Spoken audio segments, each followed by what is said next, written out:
Mixed orientation marriages where one spouse is gay and the other is straight take place more than you may think. The only problem is one spouse may not know they are in one of those. Carter says despite his wife discovering his affair with another man, he insists that's not the case here because he says he's just simply not gay. The affair with the man started 4 years ago. My affair was just an occasional fling. This man provided sexual gratification for me. There was no emotions involved whatsoever. My sex life with my wife, Nicole, was non-existent for years. I just want to know the truth. I've never had feelings for this man. Does this mystery man have a family? Is he cheating and lying? Do they have a special bond? I do not know the man's name. I would only see this guy at his apartment. I never confided anything to him. There were no conversations on the phone. It was all done in text, and they were just basically sexual. Or are you free? Are you available? We might text once or twice a week. I did see him mostly during the winter seasons. Carter also plays sports during the week, and they hooked up on those nights. It was easier for me to get away then. Carter would tell me that the game didn't start on time or the previous game ran late. 6 or 7 months ago, my wife and I were in the process of buying a new house, and I did end it with him. I did tell him I was moving out of state to do the right thing for my family. We just moved to this house. How is this supposed to work? Are you kidding me? I did reach out to him a few days before Nicole found out. I was horny. I have told Nicole everything that has happened. I am not hiding anything else. I'm still angry. I said to her before you joined us, if you decide and you feel strongly in your heart that you're gay or bisexual or whatever, that's your business. It's your time to say so whenever you choose to say so.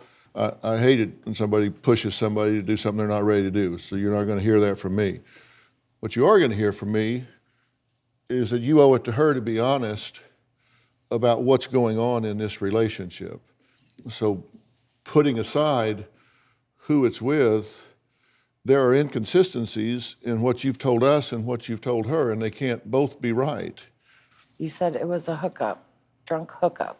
I told her that it was at a bar. That I met him at a bar. That wasn't true. And a couple times. It happened a couple times.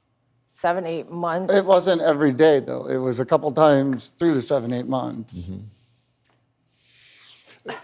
It was on and off during the winter season. On and off. Can we define what on and off really is? Look, there's not a dance card or a scorecard here. She's wanting to know how involved you are in this situation and if you're being transparent with her. On and off was maybe a couple weeks in a row, and then nothing for a couple weeks, and then maybe nothing for a month, and then maybe a couple weeks in a row. And you don't know his name? No, I do not. I never asked. So you don't know his name, you don't know anything about him. I mean, he could be married, he could be a criminal, he could be a sex offender for all you know. You don't. Correct. You know nothing about him. Right. And I thought you went on Craigslist looking for him. You just went on Craigslist looking for someone for some companionship in the men seeking men section. Maybe I was looking for him. Maybe he was out there, so I was looking at other men seeking men out there. Went on Craigslist looking for someone, anyone for companionship. Come on, man. I'm telling you the truth, though. I met him on Craigslist. And we got together here and there. It depended on his schedule, my schedule. So that's a lot more than a couple times in the last 4 years. And that was on and off for maybe 3, 4 years during the winter season. This is much more than sex. No, I have no feelings for the guy, though. It was purely a sexual release for me.